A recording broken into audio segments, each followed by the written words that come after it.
namanya Borneo Green Channel ya. Ya, Pak.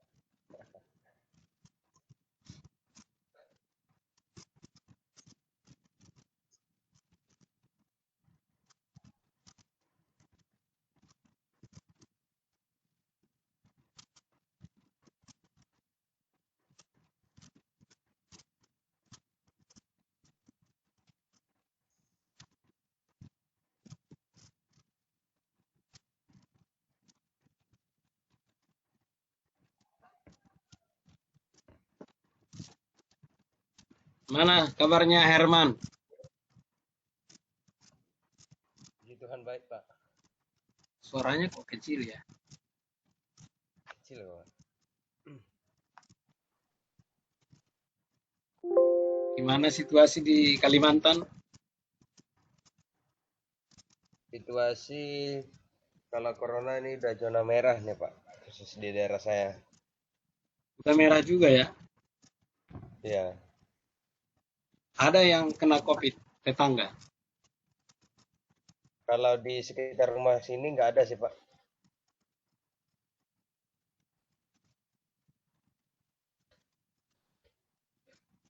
Dari komplek lain semua.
Shalom Apri.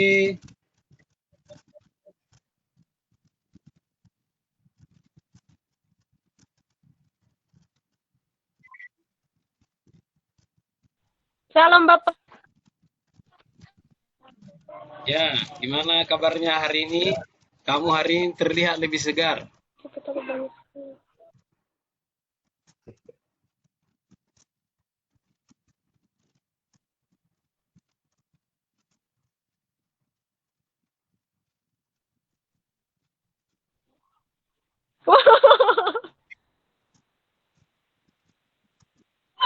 Iya Pak.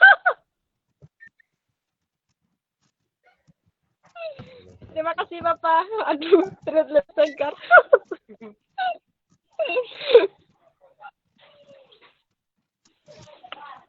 Ini satu orang tadi izin terlambat.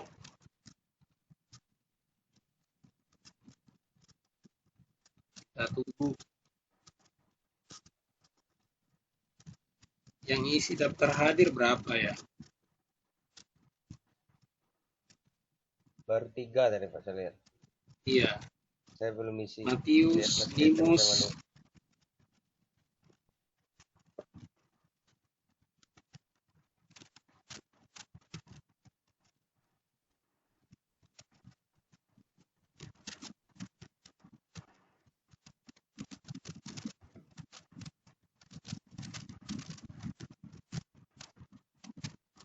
kalau Apli di mana tinggal sekarang?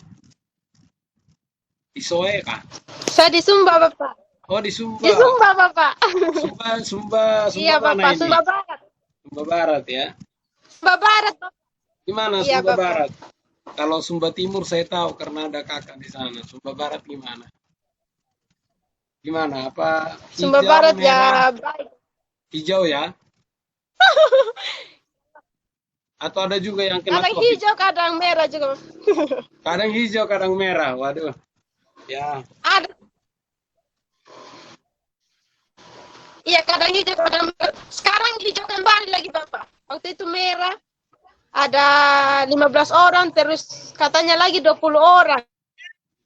Terus sekarang mereka bilang lagi hijau, tidak ada lagi yang kena COVID. puji Tuhan lah kalau begitu. Lebih bagus hijau lah. Iya, iya Bapak. Tidak nyaman kalau merah, Pak. Iya.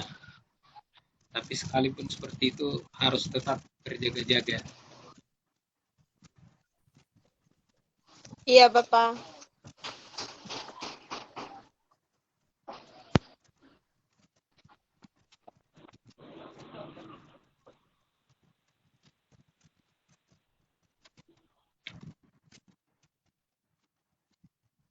Mana nih?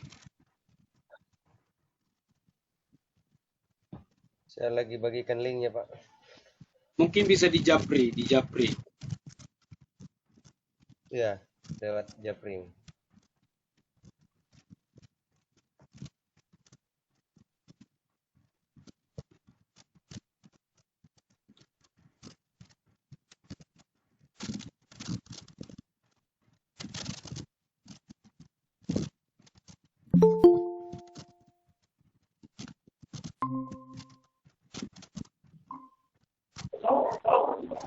Selamat bergabung Arsito, Yahobu, Oh ya Allah, Hadiah Duria. baik-baik saja Pak. Puji Tuhan, ya. Duria si baga-baga.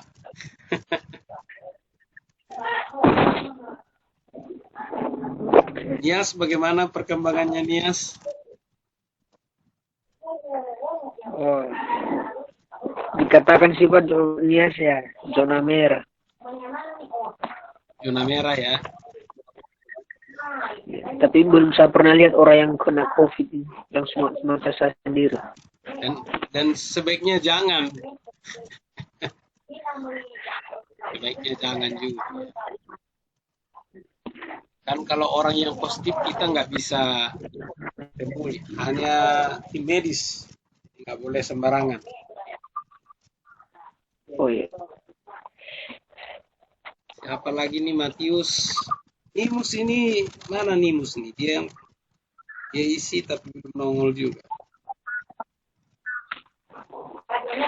Tapi belum baca sih, Pak. Link. By the way, sudah pada lihat itu rekaman yang kemarin?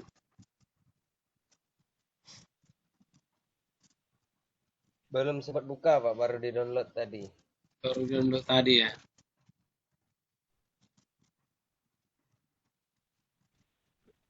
Kalau yang kemarin itu perpaduan antara Zoom dengan OBS. Kalau hari ini kita hanya Google Meet dan tidak bisa dijalankan di OBS. Jadi kita recording aja dan tidak live di YouTube. Kemarin itu live di YouTube itu.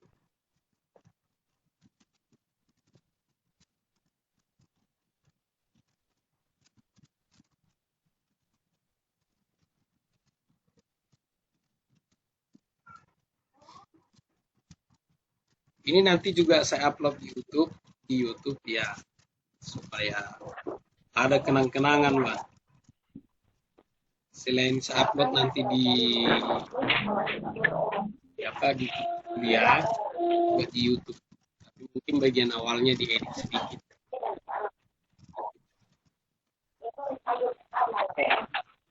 Nah, kelebihannya Google Meet ini, pertama kalian nggak perlu ada aplikasinya, bisa langsung di Chrome. Yang kedua dia lebih ringan.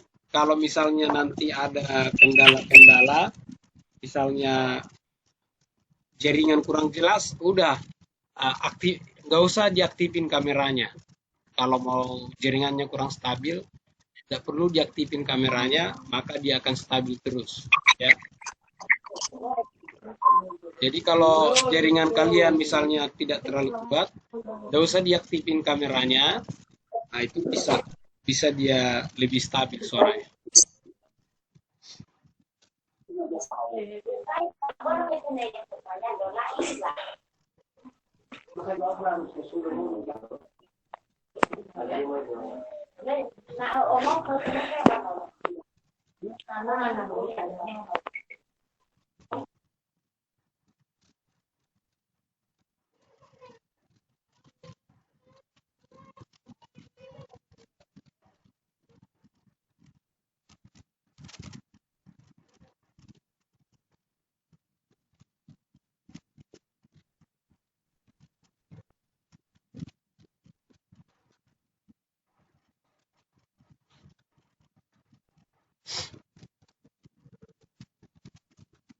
Oke, ini waktunya tinggal 2 menit saja.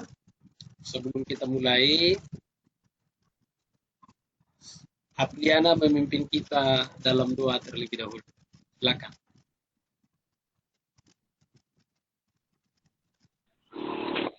Oke, mari kita berdoa. Tuhan Yesus tetap kerajaan surga.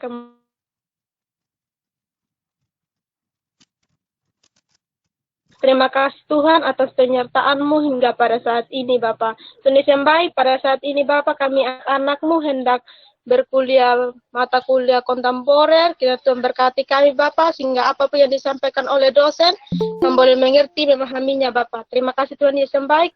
Tak lupa juga berdoa Bapak di sorga buat dosen kami, kiranya Tuhan berkati, berikan dia hikmat, kebijaksanaan sehingga dia boleh mengajari kami dengan baik. Terima kasih Tuhan Yesus. Hanya dalam nama Tuhan Yesus Kristus kami berdoa. Haleluya. Amin. Oke. Di sini saya pakai dua. Saya pakai satu itu untuk monitor. Jadi saya bisa melihat apa yang kalian lihat juga. Jadi melihat hal yang sama ya. Jadi kalau ada misalnya kendala-kendala, saya langsung bisa tangani. Baik, hari ini seperti yang saya bilang tadi, saya sengaja menunda itu presentasi kelompok 1 dengan tujuan supaya kelompok 1 bisa lebih banyak waktu mempersiapkan, dan yang berikutnya supaya kelompok 1 juga tahu akan apa yang harus dikerjakan. Nah, kalau pada semester sebelumnya itu kelompok saya tegaskan supaya mereka mendalami materi daripada setiap teologi kontemporer dan mereka seolah-olah penganut itu. Nah, cuman karena ini kondisinya kita bukan tatap muka, artinya susah saya kendalikan, artinya dalam arti kalian juga tidak bisa langsung punya banyak waktu berdiskusi dengan saya, mungkin karena jaringan, ada banyak hal.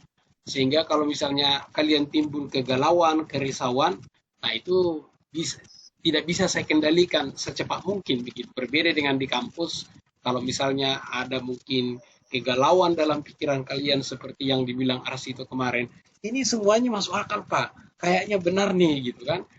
Nah, susah kita kendalikan kalau misalnya kita terlalu jauh banget, kalau tidak bertatap muka. Nah, oleh sebab itu, seperti yang saya bilang pada pertemuan lalu, kita bahas, kita dalami, tapi kita bukan presentasi dari pihak itu, tapi kita langsung menanggapinya, mengkritisinya dari sudut pandang kita sebagai orang Kristen yang Injili, ya. Injili maksud saya di sini yaitu teologi yang alkitabiah, ya. Jadi kalau saya bilang Injili dalam konteks ini teologi yang biblikal, ya.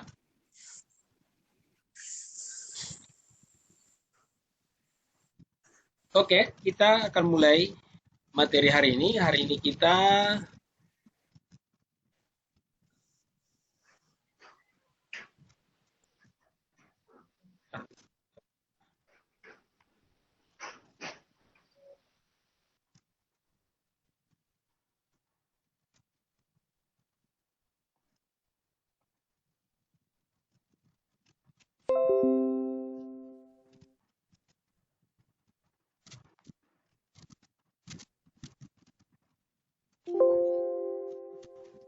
Oke, terlihat jelas ya presentasinya ya.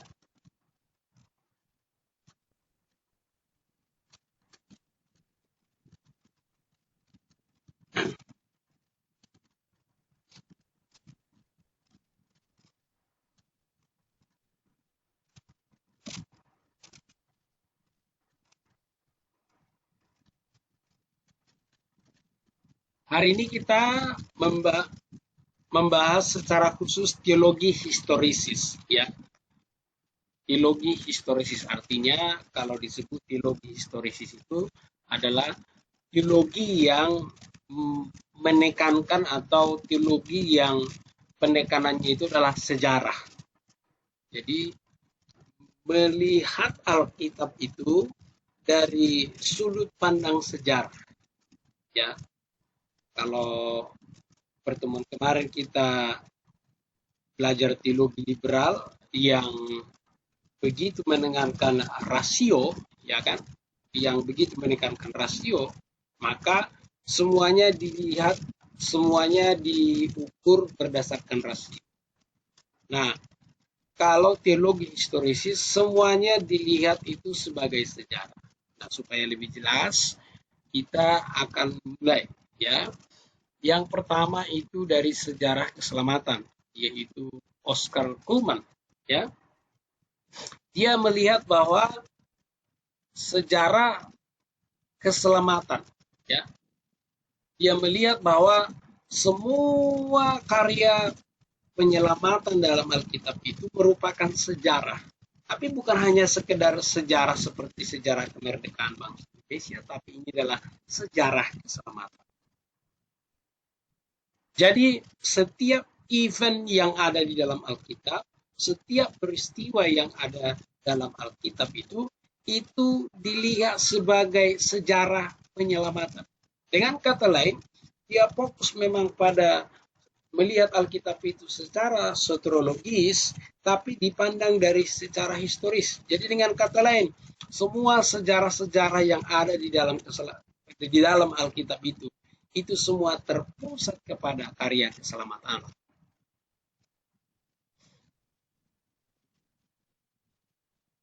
Nah, ya kalau kita pikirkan, kalau kita renungkan, ada benarnya. Ya, misalnya seperti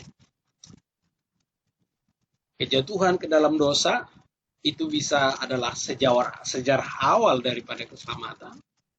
Kemudian, misalnya kita bicara tentang kematian dan kebangkitan Kristus, itu adalah sejarah puncak dari keselamatan. Jadi, kalau kita poin yang pertama ini, kalau menurut saya tidak ada yang salah di sini, ya, tidak ada yang salah. Tentu kita bisa menilai itu sebagai sejarah keselamatan karena memang kita tahu bahwa intisari daripada Alkitab itu adalah keselamatan.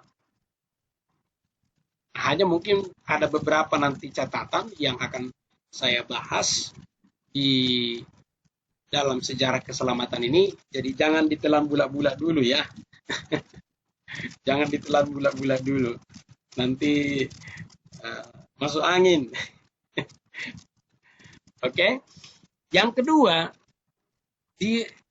Cullmann tidak mengakui infalibilitas Alkitab. Kalau tidak mengakui infalibilitas artinya dia mengakui bisa saja ada kesalahan ya di dalam Alkitab itu. Nah, yang menjadi catatan di sini, yang perlu menjadi catatan di sini bahwa Cullmann tidak mengembangkan teologi tersendiri. Misalnya teologi keselamatan atau teologi apapun. Jadi dia hanya fokus kepada sejarah keselamatan itu sendiri. Kemudian yang kedua, menurut Cullmann bahwa Allah menyatakan diri lewat sejarah. Ya. Jadi itulah sebabnya dia dikatakan aliran historisis karena dia melihat sejarah itu penting. Nah, dengan pemandangan Cullmann ini kita diajak bahwa setiap setiap peristiwa yang ada di Alkitab itu kita nggak bisa meremehkan. Karena apa? Karena Allah menyatakan diri di situ. Ya seperti yang tadi saya bilang, ya ini pasti kelihatannya benar dan ini memang benar karena Allah menyatakan diri juga lewat sejarah. Hanya saja jangan terlalu cepat ditelan mentah-mentah ya. Kemudian peristiwa-peristiwa dalam Alkitab adalah peristiwa yang kudus. Nah ini menjadi catatan penting juga bahwa ketika kita melihat bahwa peristiwa dalam Alkitab itu adalah peristiwa yang kudus, maka tidak ada satu peristiwa pun yang di dalam Alkitab itu di luar daripada ilham Allah. Nah, dari keempat poin yang menjadi poin penting dalam sejarah keselamatan ini yang disampaikan oleh Firman ini, nah yang menjadi catatan kita adalah Firman ini mengakui bahwa Alkitab bisa salah. Saya pikir itu yang perlu dicatat ya. Tapi kita nanti akan lihat di catatannya. Kita lanjutkan dulu. Nah, kulminasi ya, kulminasi.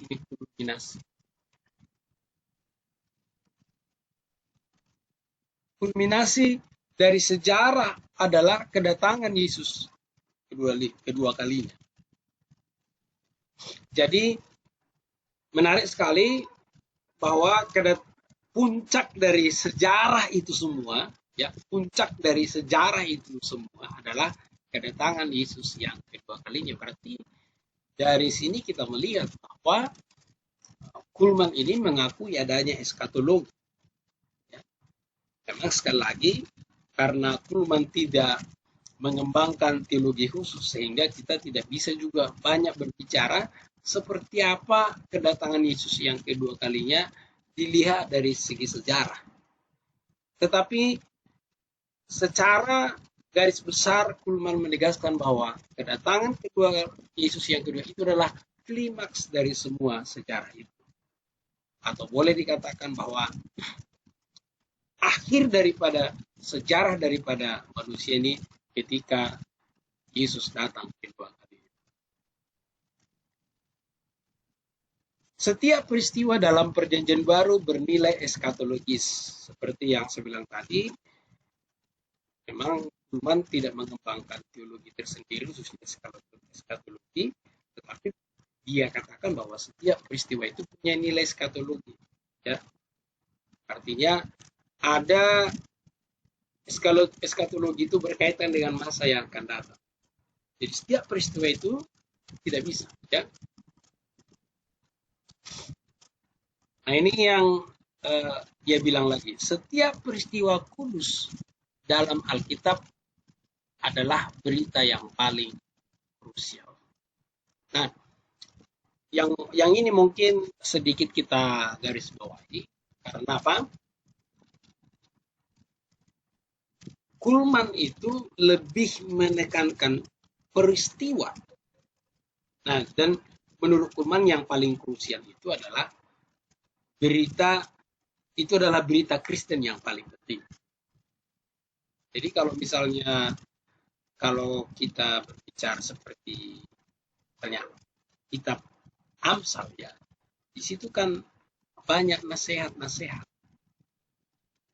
Nah bukan berarti itu tidak penting, tapi yang paling krusial justru adalah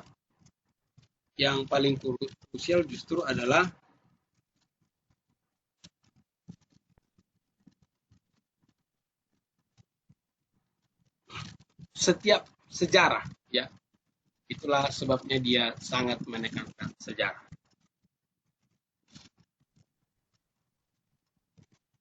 Nah ini yang menjadi catatan penting ya. Ada beberapa catatan penting, yaitu yang pertama, Kulman menekankan histori adalah sejarah dari histori dan sentralis dari Yesus Kristus. Itu sebabnya saya bilang tadi, Kulman ini memang terlalu menekankan namanya sejarah, ya. terlalu menekankan sejarah. Nah, kalau yang ditekankan sejarah berarti seperti yang akan terkendala seperti mungkin nasihat-nasihat Rasul Paulus, surah-surah Rasul Paulus, ya kan? Seperti Amsal, seperti Mazmur. Maka yang secara tidak langsung Alkitab itu kita pilih-pilih. Nah, kemudian yang kemudian cerita Adam dan Hawa itu dianggap sebagai mitos. Memang seperti yang kita bahas kemarin bahwa dalam teologi kontemporer ini banyak menganggap bahwa cerita Adam dan Hawa itu adalah mitos. Ya. Jadi kalau kalian nanti belajar apologetika, yaitu akan membahas ini juga ya. Kemudian mengenal wahyu adalah pengalaman yang subjektif. Nah, ini yang menjadi masalah di sini. Kalau kita mempelajari Alkitab itu adalah pandangan subjektif, ya ini yang membuat penafsiran terlalu banyak. Kita bayangkan saja berapa miliar orang manusia dunia ini, maka semua orang akan punya penafsiran tersendiri. Ya. Dan itu akan menimbulkan chaos, akan menimbulkan kekacauan. Sejarah keselamatan membuat perjamuan spiritual adalah inti keselamatan. Jadi di sini kita lihat perjamuan spiritual ya. Artinya perjamuan spiritual ini lebih kepada kebutuhan rohani kita ya.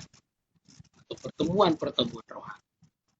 Termasuk bagian daripada perjamuan kudus. Ya.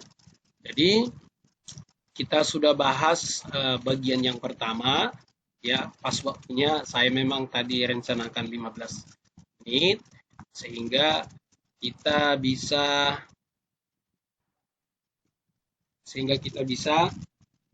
berdiskusi secara khusus ya mengenai ini.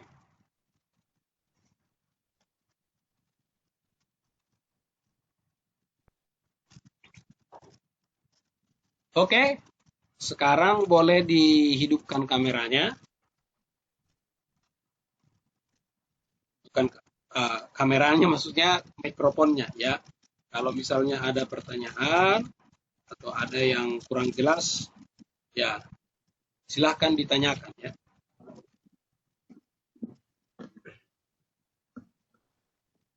Ya, silakan Herman. Ini mereka ini kan memang orang-orang intern kekristenan gitu Pak. Ketika mereka mengemukakan pendapat seperti ini, masih bisakah mereka ini disebut sebagai orang Kristen atau orang percaya gitu Pak? Apakah mereka bisa, masuk pertanyaannya, apakah mereka bisa disebut sebagai orang Kristen atau sebagai orang percaya? Ya, tetap kita bisa katakan mereka sebagai orang Kristen atau sebagai orang percaya. Dan yang perlu kita catat bahwa ada pemahaman yang keliru. Ya, ada pemahaman yang keliru dari sudut pandang kita sebagai orang yang penekanannya kepada teologi Alkitabiah. Ya, kita tidak setuju pandangan-pandangan tersebut karena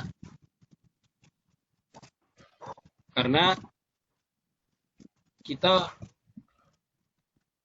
tidak bisa melihat, menerima bahwa Alkitab itu hanya sebatas sejarah, ya, tidak bisa. Ya. Itulah sebabnya mungkin kita lebih kelompokkan mereka mungkin Kristen kontemporer. Ya. Itu lebih tepat kepada situ. Ya. Oke, ada lagi pertanyaan?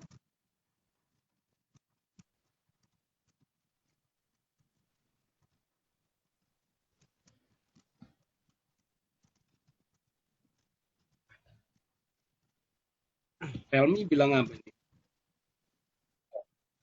Saya lagi Pak, kalau boleh. Kasih tahu Matius itu nggak perlu pakai aplikasi, bisa di Chrome. Oh, iya Kak.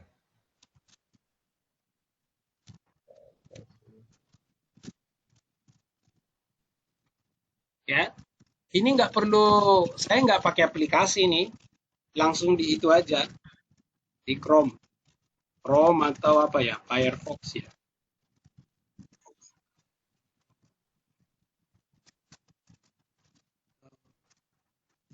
Langsung klik aja, bisa kok. Ini nggak perlu diinstal. Ya, itulah tujuannya kenapa kita pakai Google Meet. Ya.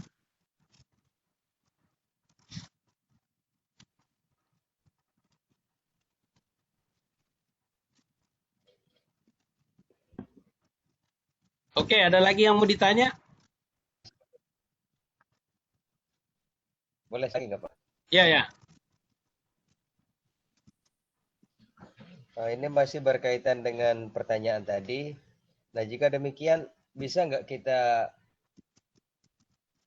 mengadakan perjumpaan antara Kristen Protestan dengan Kristen Katolik, Pak?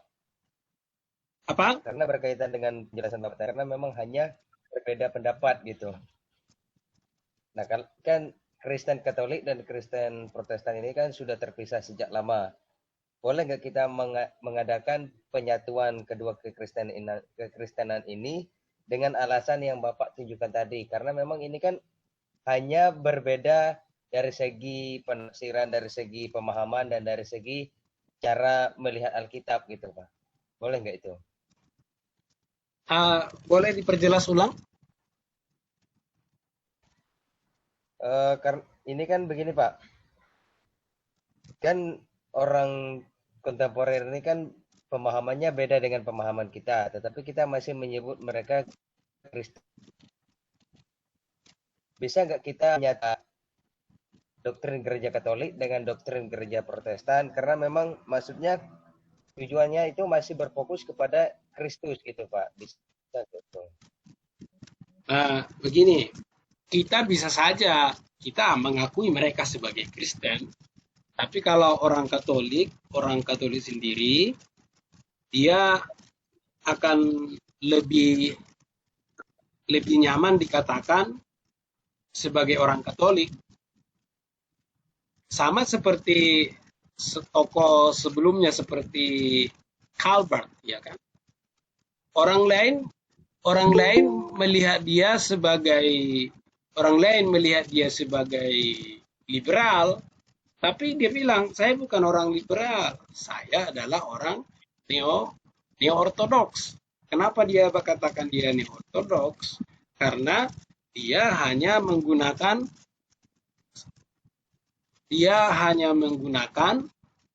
pemikiran kerangka berpikirnya liberal, tetapi kontennya itu adalah kontennya teologi ortodoks. Itulah sebabnya dikatakan dia adalah orang neo-ortodoks. Ya. Mungkin seperti itu juga misalnya orang Katolik misalnya. Ya kita bisa mengakui mereka sebagai Kristen, ya. Kita sebut Kristen Katolik. Cuman pertanyaannya, apakah mereka akan mengakui seperti itu? Setahu saya orang Katolik, dia mengakui dia sebagai orang Kristen, tapi dia akan lebih senang menyebut dirinya adalah Katolik. Ya. Jadi, misalnya kalau di Indonesia sendiri, kita itu kan terbagi dua. Ada yang Injili, kemudian ada yang okumene, ya kan? Nah, kalau yang di Indonesia sendiri pengertian ekumene dan Injili pun itu sudah punya makna tersendiri, ya. Makanya tadi saya bilang tadi kita ini orang Injili, ya kan? Makanya saya klarifikasi, Injili yang saya maksud itu adalah yaitu teologi Alkitabiah. Tapi mungkin kalian juga nggak mau juga dibilang ortodoks, ya. Ya karena mungkin nggak ortodoks banget, karena sudah bercampur, sudah banyak campur baur.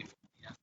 Jadi kembali lagi kepada bisa saja kita menyebut, misalnya seperti saya kasih contoh seperti Calvert, bisa saja kita bilang dia orang liberal, tapi orang tersebut akan lebih mengakui dirinya adalah misalnya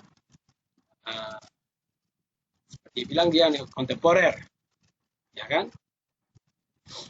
Atau misalnya seperti saya, karena saya misalnya banyak berbicara Calvinis, orang karismatik melihat saya, ini kayaknya dia orang Calvinis nih. Tapi bisa saya bilang, saya bukan orang Calvinis, bisa saja saya bilang seperti itu. Saya adalah orang yang moderat karismatik, bisa saja. Atau bisa saja sebut misalnya moderat Calvinis, kembali lagi kepada orang itu. Ya, kita bisa mengakui orang itu seperti apa, tapi akhirnya akan kembali kepada pengakuan orang itu. Nah, jadi dalam teologi kontemporer ini ya begitulah.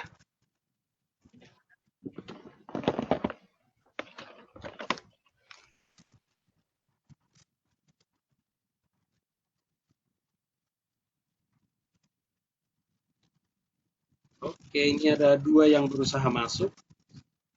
Oke, itu kelas ajarin mereka dulu itu via Japri. Nah, ini bisa.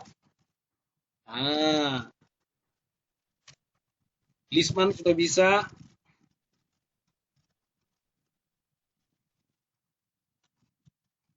Oke. Mungkin Hapus banyak-banyak aplikasi. Nggak harus pakai aplikasi. Tanpa aplikasi bisa. Yang penting punya Chrome aja bisa. Nggak bisa, Bapak. Hah? Lisman tanpa aplikasi ya? Nggak bisa.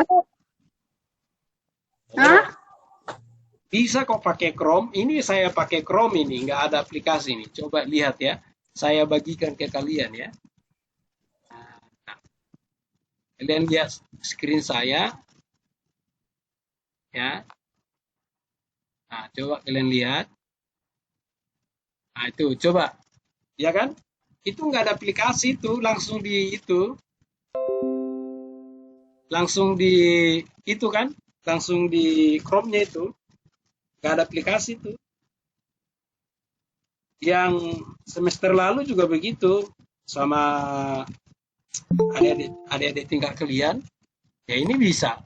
Kan?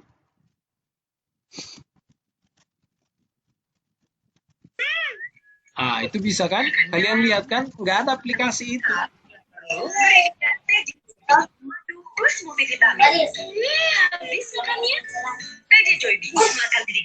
Oke. Yang Belinda mungkin bisa di mute dulu mikrofonnya ya.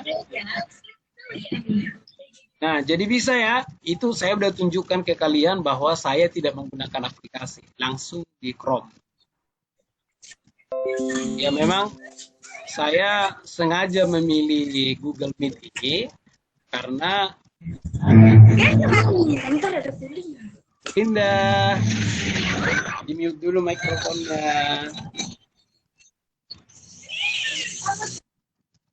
Oke, terima kasih. Ya. Jadi sengaja memang saya pilih supaya bisa ya. Coba dikasih tahu mungkin siapa Matiusnya via Japri. Mungkin kalian lebih cocok berbicara ya. Nah, bagi yang mau baru bergabung tidak perlu khawatir, ini saya sudah rekam dari awal. Jadi kalian bisa lihat nanti semua apa yang kami bicarakan dari awal sampai sekarang. Oke. Selamat bergabung buat Belinda, buat Felmi, buat Lisman, selamat bergabung. Dan sebentar lagi kita masuk pada sesi yang kedua. Ya, kita tunggu Matius ini apakah dia bisa masuk atau tidak. Ya.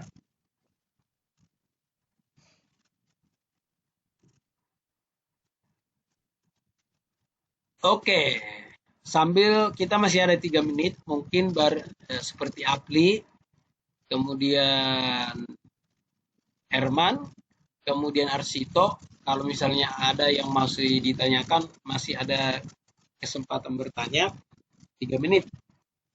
Sambil menunggu Matius masuk ya.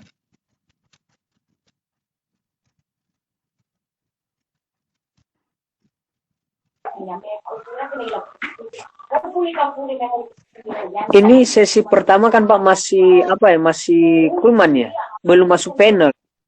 Apa? Kita ini sesi pertamanya baru ya belum sesi kedua kan Pak? Belum. Yang kedua baru kita bicara Penenberg. Kita masih ada mungkin Soalnya kita, saya bingung ya, sesi pertama kan kita bahas itu Kulman, sesi kedua itu kita bahas Penenberg. jadi saya tidak tahu Pak, apakah pertanyaan saya ini di sesinya kedua ini atau tidak. Jadi saya apakah ini karena siapa?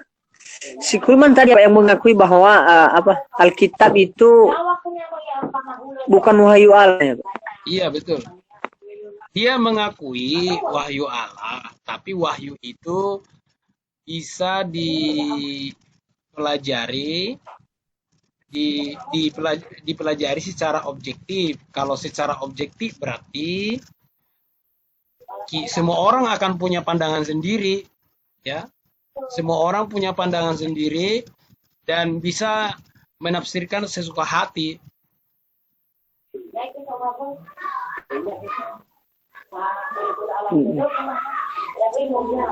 Ya, jadi dia mengaku itu sebagai wahyu Allah, kan dia bilang wahyu bisa dipelajari secara objektif, secara subjektif. Yang menjadi masalah adalah subjektifnya itu. Kalau dipelajari secara, kalau misalnya tidak subjektif sih nggak ada masalah. Cuman yang menjadi masalah kalau subjektif. Kenapa masalah kalau subjektif? Ya, semua orang akan punya tafsiran tersendiri. Ya kan? Itulah yang akan menjadi masalah.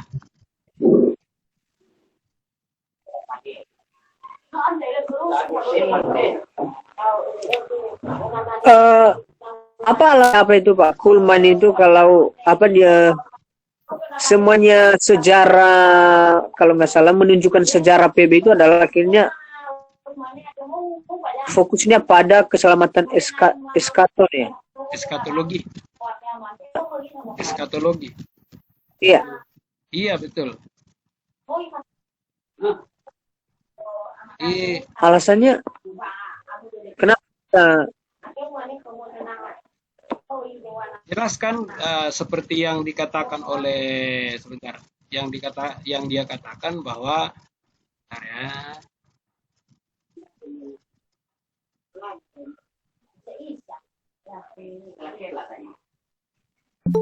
di catatan pentingnya.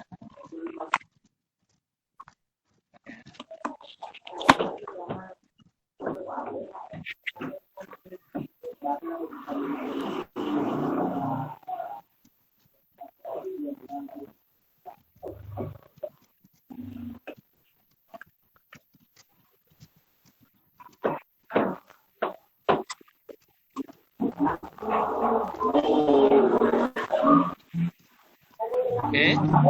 Ya, bisa kelihatan catatan pentingnya ya. Oke, coba. Ya, catatan pentingnya ini dia jelas katakan apa di sini.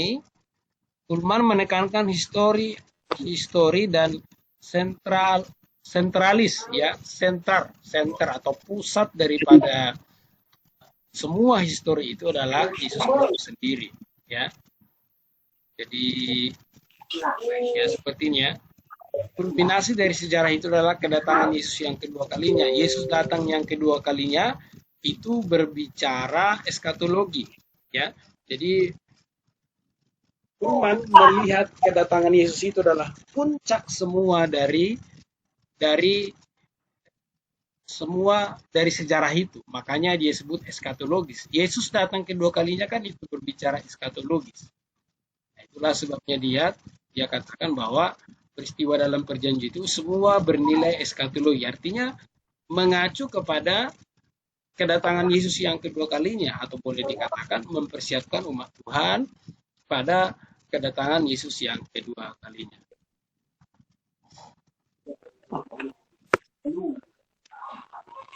Oh iya. boleh saya tanya lagi, Pak? Ya, silahkan. Jadi Kulman ini dia melihat tentang pandangannya tentang keselamatan ini atau tentang yang diajarkan ini itu berdasarkan atau berdasarkan sejarah atau berdasarkan sejarah Alkitab dia pandang atau berpisah pandangannya ini berdasarkan sejarah atau Alkitab atau berdasarkan sejarah Alkitab. Sejarah Alkitab dong. Dia melihat Alkitab itu sebagai yang dia pentingkan itu sejarah yang ada dalam Alkitab itu, bukan di luar sejarah yang lain, ya. Iya, jadi yang dia utamakan itu yaitu sejarah yang ada di dalam Alkitab, bukan sejarah yang di luar Alkitab. Kalau yang di luar Alkitab itu enggak ada urusan, ya. Fokusnya adalah sejarah yang ada di dalam Alkitab itu.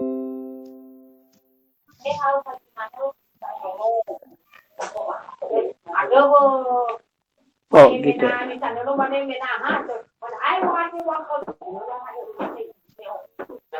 Saya tahu bentar ya. Kayaknya Matius masih belum masuk itu.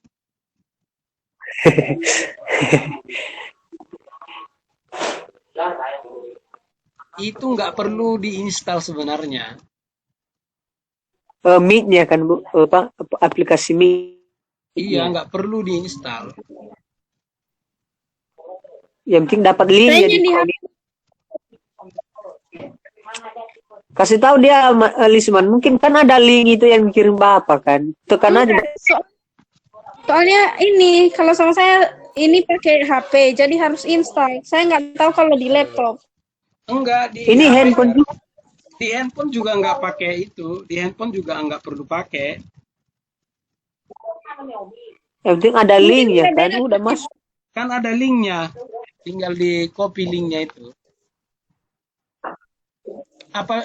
Nggak perlu aplikasi sama sekali. Soalnya adik tingkat kalian yang lalu nggak ada yang pakai aplikasi. Justru waktu saya tanya mereka yang mana mereka pilih, justru mereka pilih Google Meet karena nggak perlu install.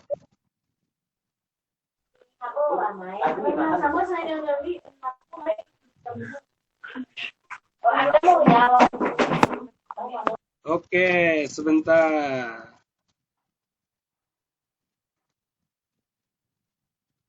Bentar ya,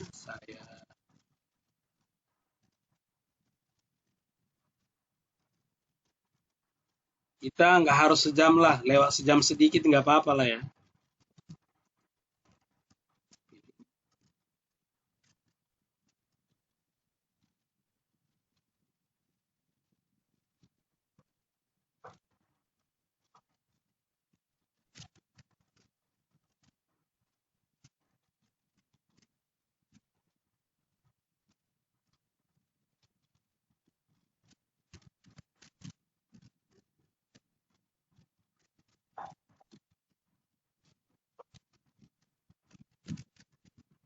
Bisa ya. Saya ini yang satu ini nggak pakai aplikasi sama sekali.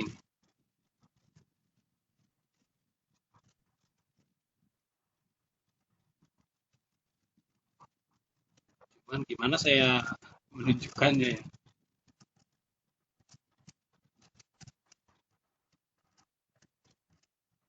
Bentar ya. Dia Pak minta kode, tinggal masukkan kodenya. Oh ya, Matius. Oh ya, tolong kasih tahu dia dimasukkan kode. Kodenya ada di linknya itu. Siapa nih? Herman? Herman, Iya, Pak. kamu kasih tahu kalau nggak pakai link dia pakai kode. Oke, Pak. Kodenya ada di linknya itu.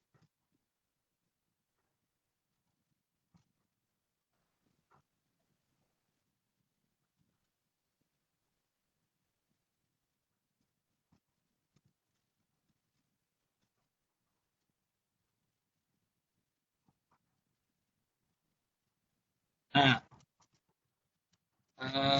seperti apa ya? Sebentar ya.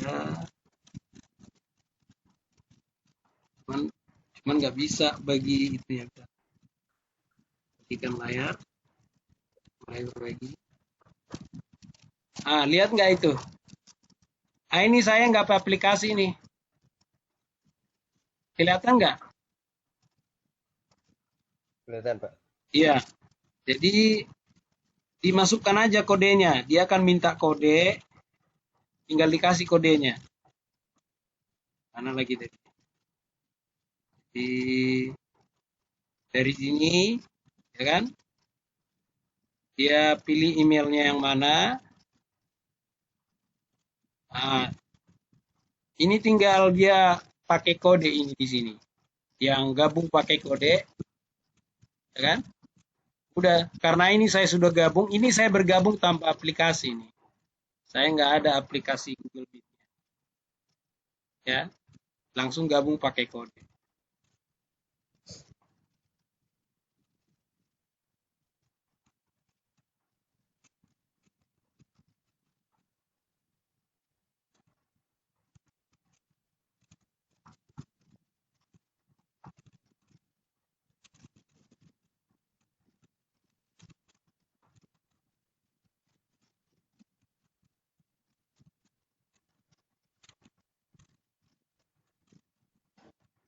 Oke, mungkin sambil Herman bisa mengajarin dia seperti yang saya tunjukkan tadi. Kodenya ada di linknya itu, ya. Kita lanjutkan ke sesi yang kedua. Kita akan bahas itu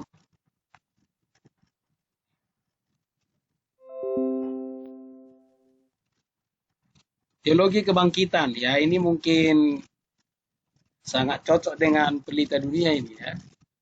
Hanya saja memang nanti ada beberapa catatan penting yang perlu kita catat sehingga tidak semua kita telan mentah-mentah, ya. Yang pertama yang perlu kita ada yang mau masuk.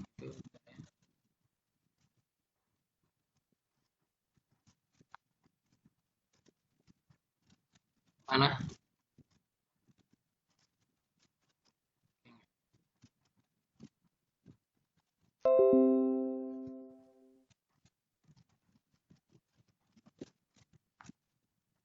Oke, yang pertama yang perlu kita garis bawahi dalam teologi kebangkitan ini, yaitu pengembangnya itu adalah Wolfhard Pannenberg. Yang pertama yang perlu kita garis bawahi dari pernyataan daripada Pannenberg ini adalah kekristenan berakar pada kebangkitan Yesus Kristus. Itu sebabnya sering disebut teologi historisis atau teologi kebangkitan. Nah, kalau saya pribadi, saya lebih setuju bahwa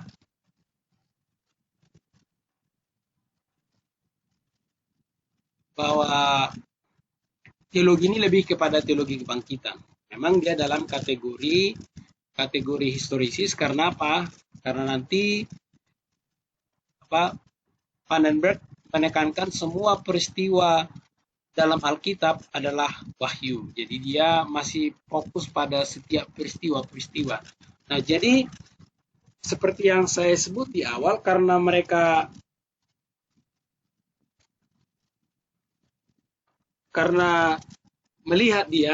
mereka melihat peristiwa-peristiwa itu yang terpenting, justru saya melihat bahwa sejarahlah yang mereka utamakan. Ya, itu sebabnya masuk kategori daripada historisis. Kemudian penekanannya adalah kebangkitan Kristus, maka disebut teologi kebangkitan. Nah, memang kalau kita lihat dari pernyataan Rasul Paulus dalam 1 Korintus 15, ya, bahwa seandainya Kristus tidak bangkit, ya, sia-sialah iman kita, ya. Mungkin boleh kita buka Alkitab kita, silakan dibuka Alkitabnya.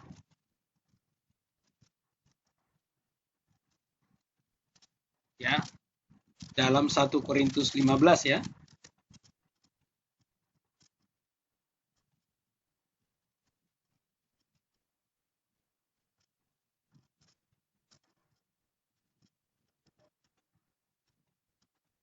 Kita baca ayat 14 ya. Ayat 13 ya, kita mulai. Kalau tidak ada kebangkitan orang mati, maka Kristus tidak dibangkitkan. Nah, dengan kata lain bahwa ada kebangkitan. Nah, kemudian saya pikir yang paling penting di garis bawahi di sini apa yang dikatakan oleh Rasul Paulus di sini, tetapi seandainya Kristus tidak bangkit, maka sia-sialah pemberitaan kami dan sia-sialah kepercayaan kamu. Kalau Kristus tidak bangkit, maka sia-sia kepercayaan kita. Kita nggak ada gunanya kita jadi orang Kristen. Termasuk perkuliahan ini sia-sia, nggak ada gunanya. Kenapa dibilang berkata sia-sia? Kita lihat ayat ke-17. Dan jika Kristus tidak dibangkitkan, maka sia-sialah kepercayaan kamu dan kamu masih hidup di dalam dosamu. Artinya kita masih hidup dalam dosa dan tidak ada solusinya. Dan kita tahu bahwa upah dosa adalah maut. Nah, dalam poin yang pertama ini saya sangat setuju dengan Pannenberg. Ya, saya sangat setuju sekalipun nanti ada beberapa catatan penting yang akan saya sampaikan mengenai Pannenberg sendiri ya. Saya punya bukunya. Sebenarnya kalau seandainya dosen saya almarhum yang pertama, dosen pembimbing almarhum tidak menjadi almarhum, sebenarnya dia lebih mengarahkan saya kepada Pannenberg pada saat itu ya. Tapi karena udah beliau almarhum, saya ganti dosen, ya ganti haluan juga. Sekalipun tema besarnya masih sama ya.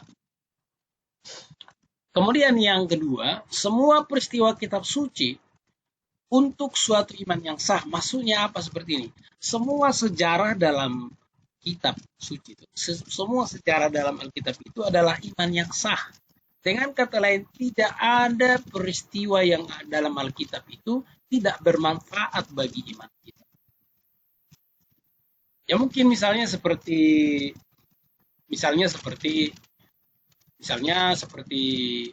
Daud jatuh dengan Seba, ya kan?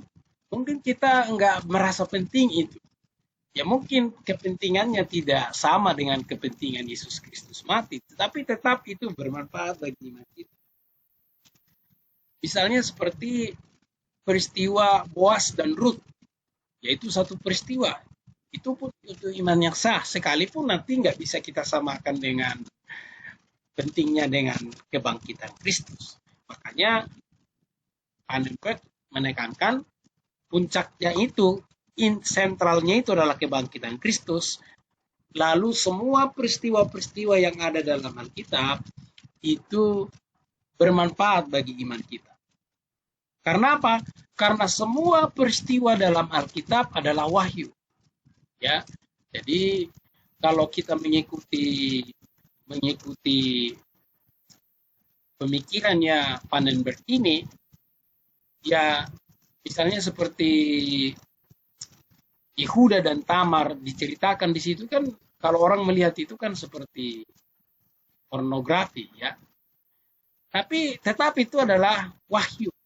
Nah, hanya saja mungkin itu supaya kita tidak seperti itu, kita mengikuti itu. Jadi penekanan mereka ini bahwa setiap sejarah apapun dalam kitab kita nggak bisa abaikan. Ya, kita nggak bisa abaikan sekecil apapun peristiwa itu. Ya, jadi kalau kalian misalnya mengajar sekolah minggu, ceritanya bukan hanya cerita Yunus dalam perut ikan, ya, atau ceritanya tidak hanya memberikan Yesus menyembuhkannya. Artinya banyak sebenarnya peristiwa-peristiwa dalam Alkitab itu yang mungkin jarang dikupas. Ya, itulah tugas kalian sebagai orang-orang yang teolog masa depan, yang mengupas semuanya. Ya. Nah, tidak mungkin bisa memberitakan Injil tanpa sejarah. Ya. Jadi kalau mari kita buka kembali Alkitab kita di dalam 1 Korintus 15 ayat ayat 3, 4, dan 5. Saya baca ya, kalian ikuti.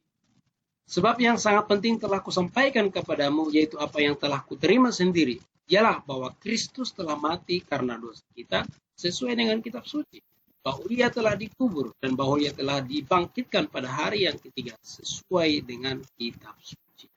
Jadi saya bahas sedikit sebab yang sangat penting. Kalau kalian baca ini 1 Korintus itu ada di situ tahapan prioritas. Nah, jadi yang paling penting kalau kalian mundur itu di pasal yang ke-12 itu berbicara karunia, itu menurut Rasul Paulus penting. Kemudian yang lebih penting daripada karunia itu pada ayat ke-13 ya, yaitu kasih. Nah, tetapi yang sangat penting adalah itu bicara apa? Itu berbicara kematian dan kebangkitan Kristus. Jadi kalau kita memberitakan Injil, maka kita tidak mungkin bisa terlepas dari memberitakan kematian dan kebangkitan Kristus. Nah, sampai di sini tentu saya yakin kalian semua setuju dengan pemikiran Pannenberg ini. Cuman ada beberapa hal yang perlu digarisbawahi. Ya, pertama di sini, pertama ya, nanti kita bahas dulu terlalu cepat catatannya. Kita bahas dulu masih teologi kebangkitan. Pannenberg menilai Kristus dari perspektif sejarah, bukan dari sebagai wahyu. Perhatikan. Nah, sekali lagi di sini, tadi ini berbicara perspektif ya, cara pandang. Nah, Pannenberg dia tidak melihat Kristus itu vertikal. Vertikal itu adalah firman yang menjadi manusia, ya. Tapi kalau misalnya horizontal, artinya dia Yesus itu dipandang dari manusianya, ya, yang pernah hidup dalam sejarah manusia. Ya. Jadi penilaiannya bukan berarti Pannenberg di sini merendahkan Tuhan Yesus, ya, tapi dia menilai Yesus itu sebagai manusia yang hidup dalam sejarah manusia. Hanya saja memang yang perlu dicatat di sini bahwa Pannenberg tidak membedakan wahyu umum dan wahyu khusus. Dia melihat semua dari sejarah yang penting. Kalau kita kan ada wahyu umum, ada wahyu khusus. Nah, perbedaannya Pannenberg itu melihat itu semua adalah sejarah penting. Baik itu umum, kalau kita bicara wahyu umum seperti alam semesta, ya kan? Kemudian wahyu khusus Kristus dan Alkitab, ya kan? Itu sejarah yang penting semua. Jadi semua itu dilihat dari sejarah. Nah, Pannenberg tidak banyak menekankan dosa asal ataupun kebutaan spiritual. Dia hanya menyimpulkan bahwa puncak dari semua itu adalah kebangkitan. Jadi memang kalau kita melihat seperti teologi-teologi reformasi sangat menekankan dosa asal, kebutaan spiritual. Nah, kalau Pannenberg memang dia punya teologi sistematika ya. Saya punya bukunya, dia bahas itu. Dia tetap bahas dosa asal, dia bahas kebutaan spiritual, tapi penekanannya bukan itu. Ya. Karena menurut dia yang utama itu adalah kebangkitan Kristus. Nah, itulah sebabnya dikatakan bahkan klimaks dari wahyu sejarah. Jadi, sekali lagi kenapa dia bilang wahyu sejarah? Karena dia tidak membedakan wahyu umum atau khusus. Dia melihat semua wahyu itu adalah semua wahyu umum hanya sebagai sejarah, maka disebut wahyu sejarah. Nah, jadi klimaks dari wahyu sejarah ini adalah kebangkitan Kristus. Nah, itulah sebabnya dia disebut teologi kebangkitan. Hanya saja mungkin beberapa yang perlu dicatat. Ya, Pannenberg menekankan kebangkitan Kristus, tapi dia tidak menekankan dosa. Ya, dosa itu tetap sebenarnya harus disinggung karena justru karena kita berdosa maka Kristus harus turun, ya, menjadi sama seperti kita, ya. Kemudian, menurut Pannenberg, manusia alamiah mampu memahami wahyu dalam sejarah. Catat di sini. Yang kita pahami itu adalah wahyu di dalam sejarah. Bukan berarti yang kita pahami di sini lebih kepada aspek sejarahnya, bukan aspek spiritualnya. Nah, kalau hanya aspek sejarahnya, tentu kita bisa memahami dalam level tertentu, tapi kalau aspek spiritualnya itu tentu akan menjadi ya sulitlah. Tidak mungkin kita pahami aspek spiritualnya itu. Ya, aspek spiritual daripada Alkitab itu kita hanya bisa. Nah, Pannenberg tidak menyebut Alkitab sebagai wahyu. Ia mengikuti teolog lainnya, kelahiran Yesus adalah mitos. Nah, jadi kalau yang dimaksud Alkitab di sini adalah Kejadian sampai Wahyu ya. Nah, jadi kenapa tidak Pannenberg tidak mengakui semuanya sebagai wahyu? Karena Pannenberg mengakui kelahiran Yesus itu adalah mitos. Ya. Nah, kalau kelahiran Yesus itu adalah mitos, ya tentu akan sulit ya, akan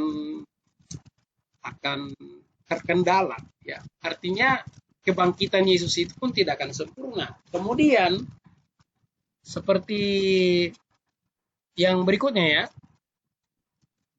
dia mengakui Alkitab bisa saja salah, termasuk catatan kebangkitan ada kekeliruan, ya, ketidakakuratan.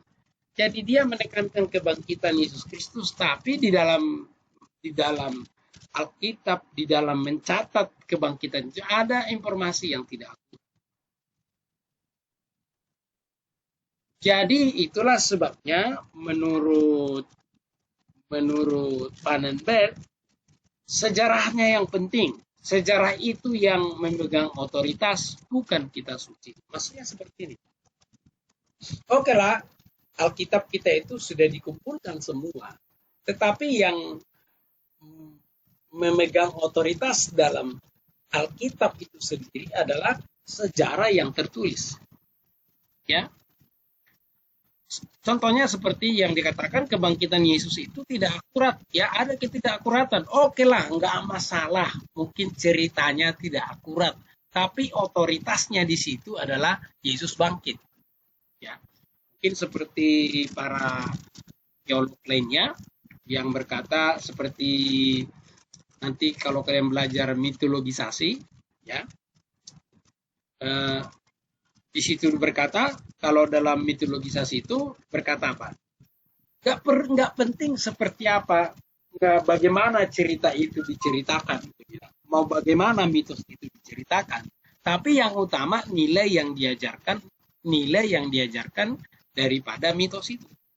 Nah, sama halnya dengan Pannenberg ini, ya, tidak terlalu penting entah ada ketidakakuratan dalam mencatat kebangkitan Yesus itu, tapi otoritasnya adalah atau yang mengesahkan adalah Yesus bangkit. Paham maksudnya?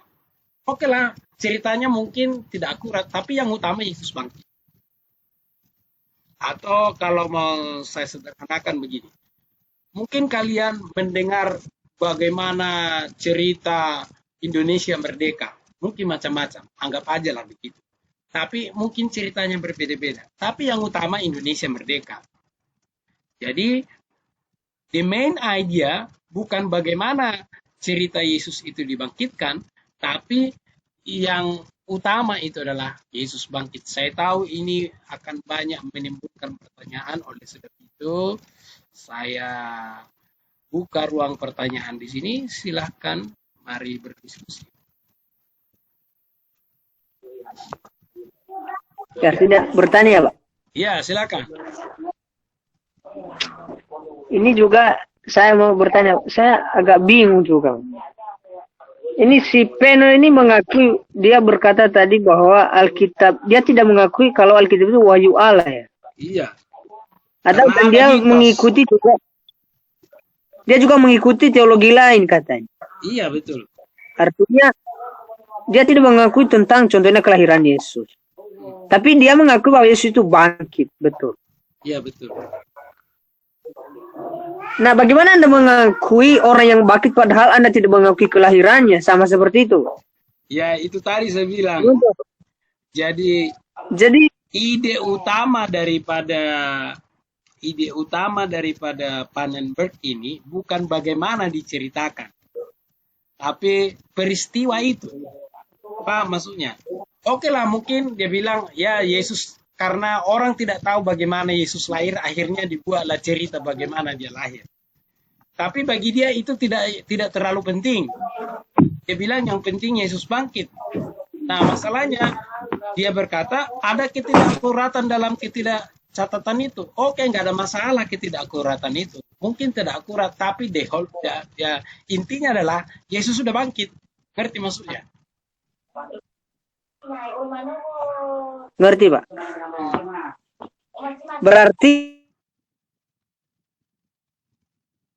yang dia dapat, tapi dia mengakui Yesus itu artinya sudah lahir dan sudah hanya saja nggak tahu dia kelahiran Yesus. Iya.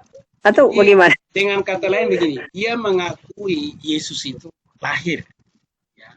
Hanya saja mungkin ceritanya itu adalah cerita mitos. Ya. Karena apa? Karena bagi dia bukan seperti itu Yesus lahir. Mungkin ada yang lain. Memang kalau kita lihat itu bisa nanti kalian lihat di dalam buku teologi sistematikanya dia kalau mau mendalami, ya. Tapi di sini berarti Penor ini Pak mengakui kebangkitan Yesus melalui Alkitab. Iya. Jadi kalau kelahiran Yesus di dalam Alkitab dia tidak mengakui. Iya. Itu aja. Ya tuh. Kan orang-orang kontemporer itu tidak semua mengakui Alkitab itu sepenuhnya wahyu Allah, tapi Alkitab itu berisi wahyu Allah. Sama seperti orang liberal kan? Berat ya, Pak. Oh. Alkitab itu adalah berisi firman Allah, karena nggak semua mereka terima firman Allah. Ya, kasih tahu yang tiba-tiba keluar itu tinggal diklik ulang, nggak apa-apa kok. Oke.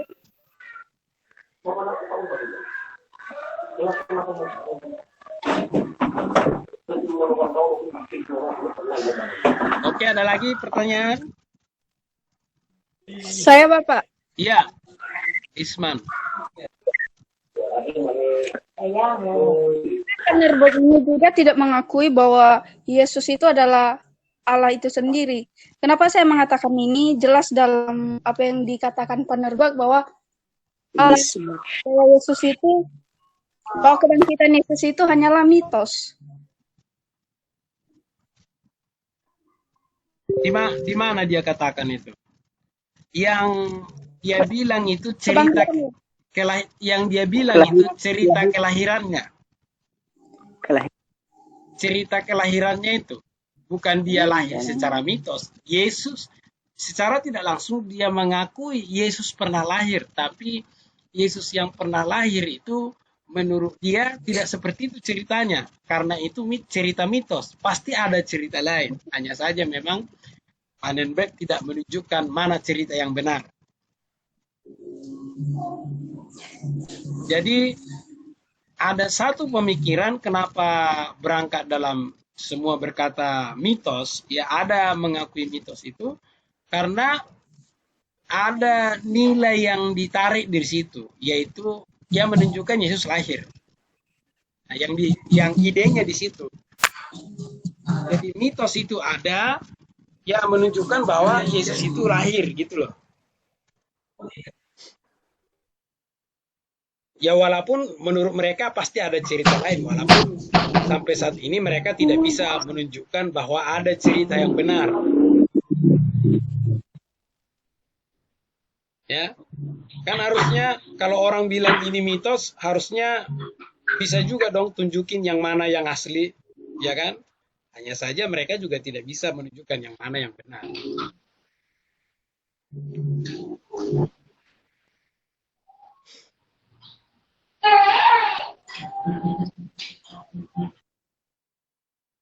Ya, silakan. Saya mau bertanya Pak, Pannenberg ini kan hanya memandang Yesus itu sebagai sosok dalam sejarah gitu. dia tidak mengakui bahwa yang dicatat Alkitab itu benar-benar Yesus gitu kan Pak. Nah pertanyaan saya, apakah Pannenberg ini tetap mengakui, kan ada cerita-cerita orang, saya mengalami perjumpaan dengan Yesus, saya mengalami begini-begini dengan Yesus, apakah dia mengakui dan bagaimana cara dia menolak hal itu kalau menolak? Nah, begini, saya klarifikasi sedikit. Perspektifnya dia menilai Yesus itu bukan dari perspektif wahyu, tapi perspektif yaitu sejarah. Nah, kalau kalian baca bukunya, ya ini ada bukunya nih, Pannenberg, ya. Dia mengaku Yesus itu sebagai Tuhan. Hanya saja menurut dia kalau melihat Yesus dari segi ketuhanannya, maka tidak bisa melihat dari sejarahnya. Ya. Yang bisa kita lihat dari sejarahnya itu, yaitu ketika dia sebagai manusia. Nah itu.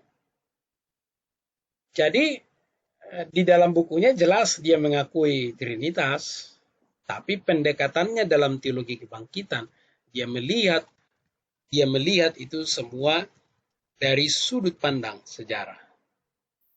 Nah, bisa diulang lagi pertanyaannya, ini baru mau klarifikasi. Ada apa tadi pertanyaannya?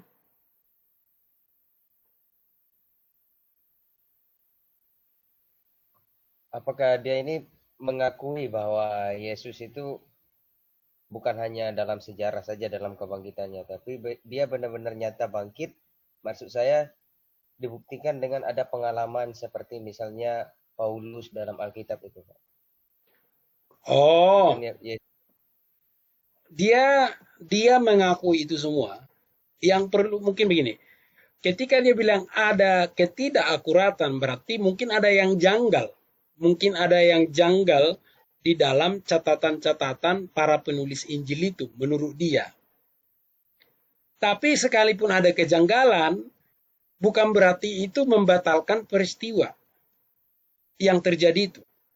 Ya, misalnya saya kasih contoh begini. Anggap biar lebih mudah. Misalnya Indonesia merdeka. Kalian mungkin membaca sejarah Indonesia ada kejanggalan-kejanggalan di dalam bagaimana Indonesia itu diceritakan merdeka. Tapi the main idea, intinya adalah Indonesia merdeka. Paham maksudnya? Jadi bukan berarti kalian menyangkali, catatannya ini nggak akurat, berarti Indonesia nggak merdeka. Bukan berarti seperti itu. Yang dia bilang catatannya nggak akurat, bukan berarti nggak valid. Beda loh. Kecuali dibilang semua cerita kebangkitan itu salah. Tidak akurat, berarti ada yang informasinya yang kurang tepat.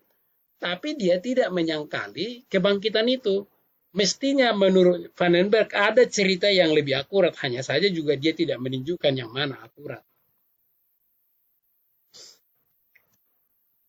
Kan semua karena berangkat dari misalnya pemikiran apokaliptik Yahudi, kemudian pemikiran pembebasan dalam gnostik, dan itu semua, ya selamat datang Matius. Nah itu buktinya bisa itu Matius.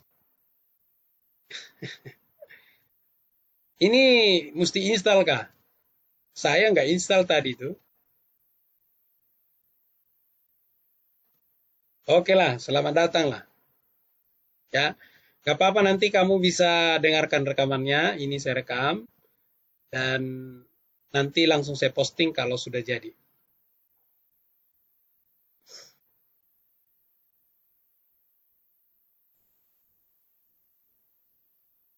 Oke.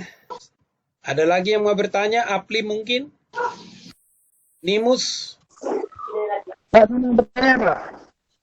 Nimus ya? Ya, Gantian Arsito, oke. Nimus dulu. Nimus dari tadi diam-diam dia. Saya bertanya gini, Pak. Kan menurut Pannenberg ini sejarah itu lebih penting, bukan Alkitab. Nah, pertanyaan saya, apakah sejarah itu lebih dahulu daripada Alkitab? Pastinya sejarah dong. Sejarah lah. Alkitab itu mulai dicatat semenjak itu peristiwa keluaran ya. Kan kita sepakat dan kita seiman bahwa yang mencatat kitab Kejadian itu adalah Musa. Ya. Atau kalian belajarnya siapa coba? Saya tanya dulu. Menurut apa yang kebelajar siapa yang mencatat kitab Kejadian? Ya, menurut saya ya Musa, Pak. Ah, Musa kan? Nah, sebelum Musa ada nggak sejarah-sejarah yang terjadi? Pertama, Ada. sejarah jatuhnya manusia dalam dosa. Pertama itu sejarah penciptaan, ya kan? Yang kedua, sejarah manusia jatuh dalam dosa. Kemudian sejarah pembunuhan pertama. Kemudian apa lagi? Sejarah apa lagi? Sejarah Yang penting sampai kejadian itu. sampai kejadian 50 itu semua berisi sejarah. Air bah. Ya, betul, ada air bah. Kemudian ada Babel. Abraham. Ya, ada Babel. Ya, Babel dulu baru Abraham. Nah, artinya sejarah dulu. Sejarah Tapi terlebih. Musa belum ada. Jadi Musa belum ada, sejarah itu sudah ada. Kemudian Musa mencatat sejarah itu. Nah, kan yang menjadi Iya. pertanyaan kan begini, bagaimana Musa mencatat sejarah itu? Nah, itu Padahal kan dia yang belum menjadi- ada. Nah, itulah pada umumnya kalau orang-orang liberal ya itu mitos. Ya, mitos itu ya kan sejarah yang dari kejadian 1 sampai 11 itu mitos. Itulah pada umumnya yang dikatakan. Kalau dari Abraham itu tidak diragukan karena apa? Karena Abraham dengan Musa itu generasinya nggak terlalu jauh, ya kan? Masih kita bisa lihat misalnya dari Abraham ke Ishak, dari Ishak ke Yakub, dari Yakub ke 12 bangsa Israel. Nah, di dalam 2 bangsa Israel itu ada Musa. Jadi ceritanya masih bisa akurat, ya kan? Kemudian kalau kejadian 1 sama 11 itu jauh sebelum Musa ada. Nah, justru disinilah iman kita, iman yang Alkitab, kita nggak bisa melepaskan namanya aspek wahyu atau aspek daripada pengilhaman. Jadi itu adalah sejarah yang diilhamkan oleh Allah kepada Musa. Nah, kalau kita berangkat dari pemikirannya Kulman juga tadi bahwa sejarah itu penting. Nah, hanya saja mungkin yang perlu kita luruskan dalam kelas ini, kita tidak bisa melihat kejadian 1:11 itu hanya sebatas nilai sejarah saja. Ya, kita harus mengakui ada namanya aspek ilahi. Nah, kalau kalian tidak mengakui aspek ilahi itu gara-gara belajar ini, lebih baik kalian mengundurkan diri sekarang. Karena saya tidak mau memproduksi penyesat. Ya. Nanti ditanya dosennya siapa itu? Aduh, itu Pak Tolop dulu. Aduh, kartu katanya kan. Kita boleh belajar informasi yang error, tapi bukan berarti kita percaya.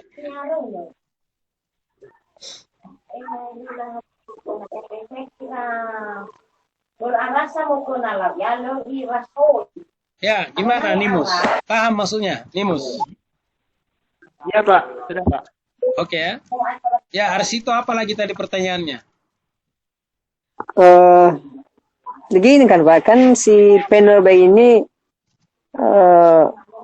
apa yang dia akui sejarahnya benar baru dia bisa imani gitu. Baru dia bisa akui itu wahyu Allah. Kalau sejarahnya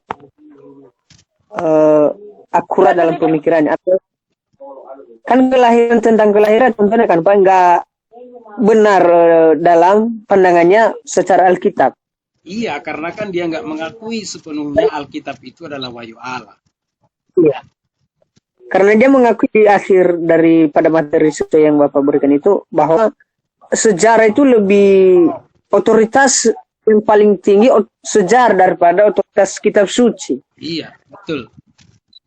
Nah, ini yang pertama pertanyaan saya, Pak. Bagaimana kita, apakah si Penorwe ini mengakui, mengimani yang tidak jelas sumber sesuatu itu yang kita imani? Atau yang walaupun, atau begini Pak, walaupun tidak jelas sejarahnya, tetapi yakin ada. Yakin itu pasti benar. Contohnya tadi tentang kemerdekaan, walaupun tentang sejarah kemerdekaan, tapi kita yakin yang penting sudah merdeka lah. Tapi apakah bisa kita seperti itu? Yang penting Yesus adalah Tuhan, ya udah. Nah, Nggak perlu apapun masalahnya. jadi seperti yang saya bilang tadi, memang kelemahannya Panenberg ini karena dia tidak mengakui bahwa semua Alkitab itu adalah wahyu Allah. Dengan kata lain, karena tidak semua di dalam Alkitab itu adalah wahyu Allah, maka pemegang otoritasnya bukan Alkitab itu sendiri. Pemegang otoritasnya adalah sejarah yang tercatat di dalam Alkitab itu. Ya, contoh misalnya, soalnya dia akan langsung ke sentralnya. Misalnya, kelahiran Yesus itu mitos. Dia mengakui Yesus itu lahir, tapi pasti ada cerita yang benar, bukan itu. Bukan mitos. Nah, bukan seperti yang ada dalam Alkitab itu. Tapi Yesus pasti pernah lahir, karena dia mengakui sebagai manusia. Nah, yang kedua, Yesus itu mengenai kebangkitan Yesus, menurut dia ada ketidakakuratan.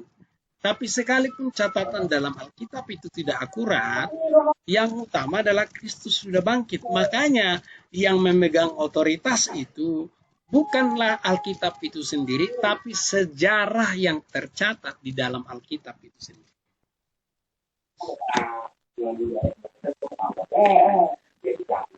Jadi yang membuat sah cerita tentang kebangkitan Yesus itu dalam Alkitab bukan bagaimana Alkitab itu menuturkan, tapi karena Yesus memang pernah bangkit. Yang membuat sah bukan bagaimana Yesus diceritakan lahir, tapi yang membuat sah adalah Yesus pernah lahir. Paham maksudnya? Paham, Pak. Tapi besok jangan khotbah ini ke jemaat ya, lari semua jemaat. Tapi gini kan, seandainya Penorwe itu masih hidup, mungkin saya tanya, kalau memang kamu tidak mengakui Yesusnya lahir, ya berarti ada bukti kamu yang lain, boleh tunjukkan seandainya dia hidup. Atau sama sepertinya Alkitab itu dipalsukan, tapi aslinya mana gitu. Karena orang-orang bilang seperti itu, Pak. Ya, jadi sekarang mau bertanya sama Penorwe ini juga, mana kalau memang kamu nggak mengakui seperti itu, tapi apakah ada juga dia punya catatan yang sah juga, atau memang dia hanya mengimani aja? Ya, kalau kita lihat ya, Panenberg itu kan dia pendekatannya filsafat juga ya. Pendekatannya filsafat. Jadi kalau kita bicara filsafat kan penekanannya kepada rasio kan. Nah, jadi menurut Panenberg itu kelahiran Yesus itu nggak rasional. Ya. Masa perawan mengandung, ya kan? Ya, justru, nah itu kan nggak rasional itu, menurut dia nggak rasional itu. Makanya menurut dia itu hanya bisa terjadi di dalam mitos, karena di dalam dunia yang nyata tidak ada perawan yang bisa mengandung. Tapi dia mengakui alat itu nggak? Mengakui dia Trinitas. Dia mengakui. Nah, bahkan kalau kalian lihat bukunya, jadi pewahyuan itu sebagai sejarah dan juga sebagai firman Tuhan. Jadi dia mengakui firman Tuhan, tapi tidak semua dia akui. Saya tidak tahu apakah ini sudah diterjemahkan dalam Indonesia. Dia punya 3 volume. Ya. Tapi kalau kalian mau mendalami teologinya, dia boleh juga, ya. Tapi harus kuat dulu filsafatnya. Kalau tidak kuat filsafatnya, agak susah memang memahami teologinya. Ya. Dia mengakui Yesus sebagai Allah. Ya. Dia mengakui Yesus sebagai Allah. Dia bukan berarti tidak diakui. Diakui, hanya saja mungkin yang perlu digarisbawahi adalah dia tidak menerima kelahiran Yesus itu karena tidak rasional. Kemudian catatannya itu kurang akurat, ya.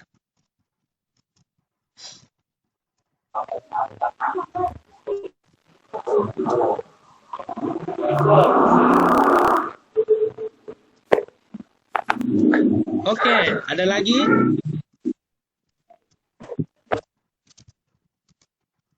Baik, kalau memang tidak ada, terima kasih buat perkuliahan hari ini. Nanti pada jadwal berikutnya, saya harap kelompok 1 sudah siap. Dan presentasinya kurang lebih seperti apa yang kita lakukan hari ini. Jadi sesi pertama itu nanti presentasi, kemudian nanti langsung buka ruang tanya jawab. Jadi saya nanti di bagian akhir menyimpulkan, mungkin juga nanti ada meluruskan, atau misalnya ada hal-hal yang perlu saya luruskan. Sampai di sini kita sudah overtime dari jadwal yang kita sudah tentukan. Dari jadwal yang sudah kita tentukan. Jadi sampai di sini perkuliahannya. Sekali lagi terima kasih, Tuhan Yesus memberkati. Sekarang Arsito yang menutup kita di dalam doa. Oke, kita berdoa. Terima kasih Bapa dalam kerajaan surga, kami sangat bersyukur ya Tuhan, sehingga kami bisa mengawali perkuliahan ini dan hingga sampai kami bisa mengakhirinya pada saat ini. Ya Tuhan, kami adalah manusia yang terbatas, tetapi kami percaya kami punya akal yang tak terbatas, sempurnakan pemikiran kami yang salah, dan menuntun kami juga karena Roh Kudus Tuhan untuk bawa kepada kebenaran firman Allah yang benar, sehingga kami jangan sampai salah untuk mengerti setiap mata kuliah yang kami belajar ini ya Tuhan, yang mengandung firman Allah, supaya pemikiran kami benar Tuhan. Tuntun kami ya Tuhan, supaya pengertian kami yang kurang akurat menjadi nyata dan menjadi benar oleh firman Allah. Kami juga bersyukur sekali ya Tuhan bagi teman-teman kami, supaya kami lebih mengerti, lebih memahami. Kami mohon hikmat kepada Allah Bapa, Anak dan Roh Kudus. Kami mohon kepada berkati juga dosen kami yang telah mengajarkan kami ya Tuhan, tambahkanlah hikmat, kebijaksanaan, kekuatan untuk mengajarkan kami ya Tuhan. Inilah kehidupan kami ya Tuhan, kami sekarang berterima di dalam nama Yesus Kristus. Demi nama Yesus Kristus kami sudah berdoa. Amin. Oke, sekarang nyalakan dulu kameranya semua. Kita mau berfoto dulu. Haleluya. Silakan diaktifkan kameranya. Silakan diaktifkan kameranya. Ayo. Senyum. Tapi Pastikan senyum semuanya. Tunggu dulu ya, senyum semua, senyum. Aduh, belum semua nih. Helmi. Semua Bapak. Masih ada yang sembunyi. Siapa tuh? Herman, Kabeladina. Saya udah ya. Oh, baru muncul Umat Mesti baru banget ini. Kameranya aja. Oh, pada Kak Herman, jangan semua. malu-malu Kak Herman. Kayaknya kalau di saya hanya Apli yang ada kameranya. Yang lain pada gak mau tunjukin kameranya nih.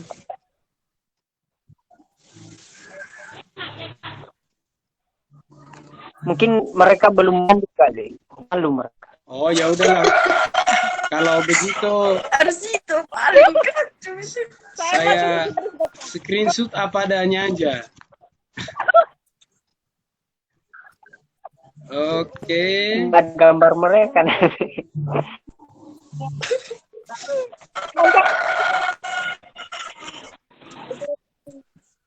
Yang videonya aktif saja, Bapak. Kameranya aktif saja.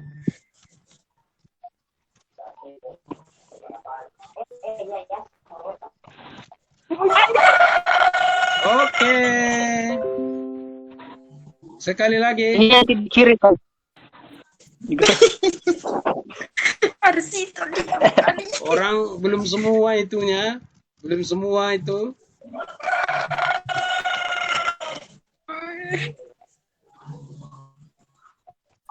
Oke lah, oke. Belum semua nongol sih, tapi saya udah capture sih. Tapi nanti bisa itu kok, bisa dilihat di rekaman ya. Oke, selamat siang. Tuhan Yesus berkati. Bye. Sampai ketemu di Jawal berikutnya. Dadah Bapak. Terima kasih Pak.